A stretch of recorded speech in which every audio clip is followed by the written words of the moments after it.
guys! We are here at Cavender Minis Museum to show you how to perform an efficient site inspection. First of all, let's take a look at the entire location. Now, you should check the point of view on the outside.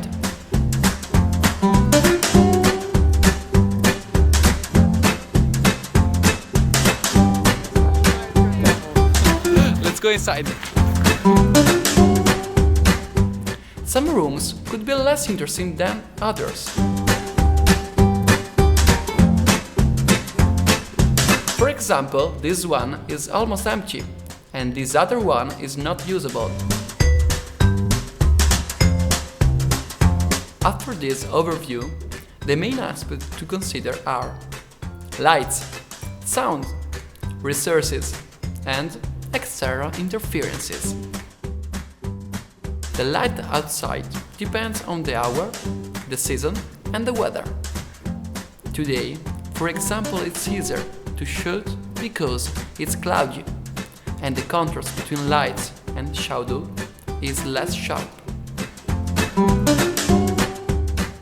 Inside, the direct sunlight could create evocative effects, but, on the other hand, it is harder to shoot in these conditions. So, you should check the orientation of the windows because the sunlight will change during the day. You also have to consider the artificial light availability. Can you use it or not?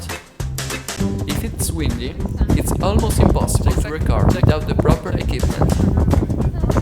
So, follow us!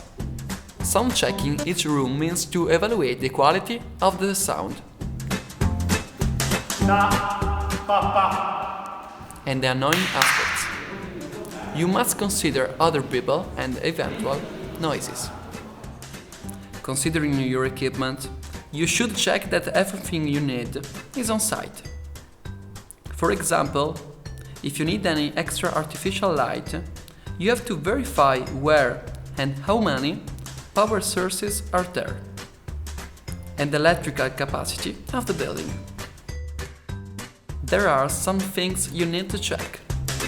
You must pay attention to things that can ruin your frame, such as vehicles in the parking spots and useful but less evocative furniture. Last but not least, don't forget to get inspired by the location. Talk with locals, look around and keep your mind open. Thank you for watching! Ciao!